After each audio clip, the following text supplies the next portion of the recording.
कि मुस्लिम ये मानते हैं कि हिंदू धर्म एक अच्छा धर्म है, तो एक मुस्लिम औरत ने ही जाकर हिंदू धर्म को अपनाया था। मुस्लिम लोग भी आके हिस्सा लेंगे इसमें। हम ये नहीं कहते कि मुस्लिम धर्म से आप हिंदू धर्म में आओ, सोच बदलो, बस यही धर्म है। ये कहेंगे कि बागेश्वर धाम एक अमृत है, कि गुरुदेव ये है, गुरुदेव भगोड़ा है, ये है, भूत पिचाच निकट नहीं आवे, महावीर जब नाम सुनावे।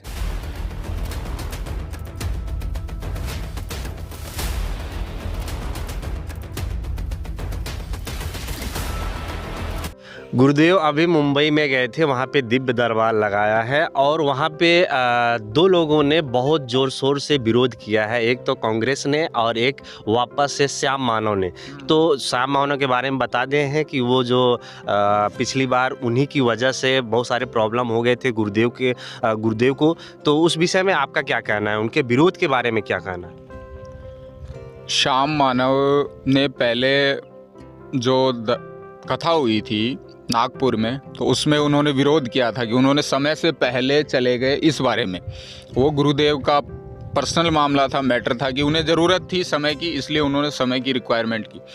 पर अब श्याम मानव का कोई इफेक्ट नहीं पड़ेगा, क्योंकि मुंबई में जो दरबार लगा है और मुंबई के लोगों ने इंटरेस्ट लिया, उन्हें जो गुरुदेव को जो सम्मान दिया है, तो उस चीज़ को लेकर ये देखा गया कि जिस तरह जनता उस दरबार में आई, हम लोगों ने देखा इतनी भीड़ थी।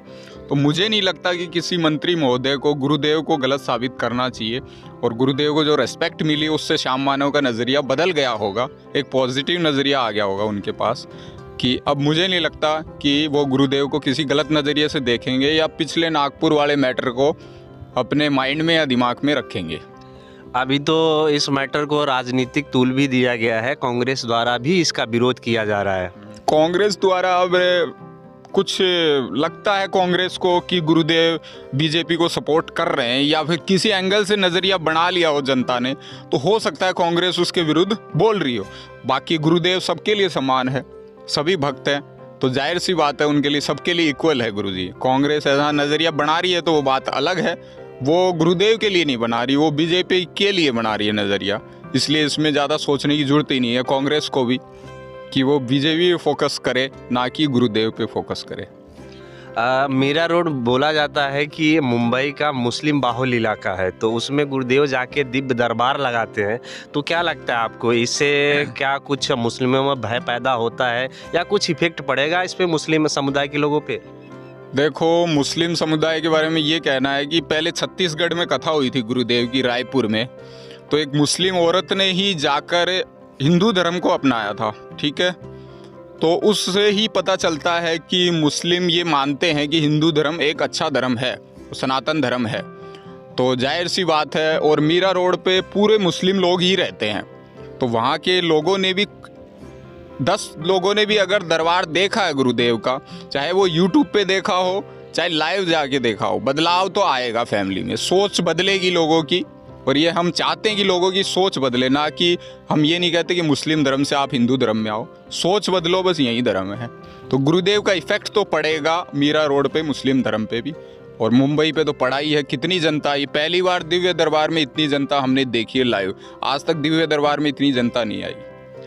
आप भी एक यूट्यूबर हैं, इसलिए हम आपसे ये चीज़ जानना चाहते हैं, क्योंकि आप भी एक फेमस चेहरा हैं, और हम आपसे ये जानना चाहते हैं कि आपके नज़रिए में बागेश्वर धाम कैसा धाम है, और आप एक कंटेंट क्रिएटर हैं, उसके हिसाब से आप लोगों को, दर्शकों को, जो हमारे व्यूअर हैं उनको बताइए कि बागेश्वर धाम कैसा धाम है। ये कहेंगे कि बागेश्वर धाम एक अमृत है, इस देश के लिए और अध्यात्म के लिए अमृत है बागेश्वर धाम। आप ऑटोमेटिक खींचे चले आते हैं इस धाम पर। बाकी भारत में ऐसा कोई धाम या मंदिर नहीं है जहाँ पर आप ऑटोमेटिक खींचे चले आए। और गुरुदेव के वीडियो देखते हैं, भाई धीरेन्द्र कृष्ण शास्त्री इसको चला रहे हैं और इसकी जिम्मेदारी उठा रखी है, तो ये एक ईमानदार बंदा है जो कुछ भी कर रहा है, जो भी है गुरुजी है। तो बागेश्वर धाम जैसा धाम नहीं है। आप यहाँ पर आएंगे तो आपका काम बनेगा ही, और छोड़िए आने की, तो आपके घर पे ही काम बन जाता है अगर आप धीरेन्द्र कृष्ण शास्त्री के मोबाइल पे भी दर्शन कर लेते हैं, ये मान के चलिए। तो बागेश्वर धाम एक बेहतर धाम है, हमारे भी बने हैं तो जाहिर सी बात है आपके भी बनेंगे। इतना कहेंगे कि हमारी समस्या आपकी समस्या से बड़ी ही होगी, कहीं भी जाकर देख लेना। गुरु जी दीप दरबार लगवाने का सबसे बड़ा कारण ये है कि उस बार जब नागपुर में गुरुदेव जब आए थे तो बहुत सारा बखेड़ा यहाँ पर खड़ा हुआ था कि गुरुदेव ये है, गुरुदेव भगोड़ा हैं, ये हैं। उसी के लेकर गुरुदेव ने फिर मुंबई में दरबार लगाया। इसका विरोध कांग्रेस वाले ने बहुत किया कि यहाँ नहीं होने चाहिए। जब गुरुदेव के विरोध किया कांग्रेस वाले तो कमलनाथ यहाँ धाम पर किस लिए आए थे? हाँ, ये तो बात है। एमपी के जो हैं कांग्रेस वाले वो तो सपोर्ट कर रहे हैं और वही कांग्रेसी जो महाराष्ट्र के हैं वो विरोध कर रहे हैं। क्यों विरोध कर रहे हैं? तो इसमें षड्यंत्र है। कुछ पक्ष वाले का भी है, कुछ धर्म विरोधी भी लोग हैं जो सनातन के विरोध में हैं। इसी के जागृत करने के लिए बाबा ने यहाँ 2 दिन का दीप दरबार लगाया है, चाहे वो किसी भी मोहल्ले का हो, किसी भी अथी का हो। ये जो मीरा रोड का एरिया है ये कहते हैं कि मुस्लिम बाहुल्य एरिया है और नाम से भी आपको पता चलता है मीरा रोड। तो ये जो जहाँ पे गुरुदेव का दरबार लगा था ये मुस्लिम बाहुल्य एरिया है, तो उस पे आपको क्या लगता है, मुस्लिमों में कोई प्रभाव पड़ेगा इस दिव्य दरबार से? बहुत प्रभाव पड़ेगा, कारण वो भी तो पैदाशी कोई बनकर आए नहीं हैं, वो भी तो सनातन धर्म से जुड़े हुए हैं, उनके बाप दादा जो भी। तो जब कथा होता है, कथा एक ऐसा चीज़ है कि उसमें सभी का मन परिवर्तन होता है। तो अगर इन लोग का मन परिवर्तन होता है जिसमें कहने का कोई बात नहीं है, स्वाभाविक है कि उनका भी परिवर्तन होगा और हो रहा है। अब आने वाला समय में फिर दरबार लगने वाला है मुंबई में, उसमें और देखिएगा मुस्लिम लोग भी आके हिस्सा लेंगे इसमें। मुंबई के थाने में गुरुदेव ने अभी एक मंदिर का उद्घाटन किया, मतलब न्यू रखा है, अभी बनेगा वहाँ पे बालाजी का मंदिर का न्यू रखा है। तो उस विषय में क्या कहेंगे? थाने के बाद जो है एक एरिया आता है कलवा मुंब्रा, तो ये सब एरिया में टोटल मुस्लिम ही समुदाय है।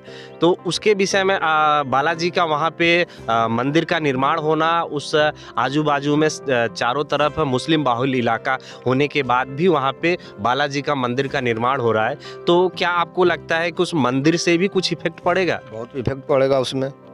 जब बालाजी का वहाँ मंदिर बनेगा, भव्य मंदिर बनेगा, तो सभी लोग पूजा करने के लिए वहाँ पहुँचेंगे, तो उसका जो बाहर का जो नेगेटिविटी है वहाँ पर वो तो अपने आप ऑटोमेटिक दूर हो जाएगा। जब उसमें कहा गया है भूत पिचास निकट नहीं आवे, महावीर जब नाम सुनावे, तो उसका तो असर पड़ना ही पड़ना है। तो कोई भी हो, सनातन धर्म मानने वाले हो चाहे नहीं मानने वाले हो, और जो नहीं मानने वाले वो भी मानेंगे कि बालाजी में शक्ति है।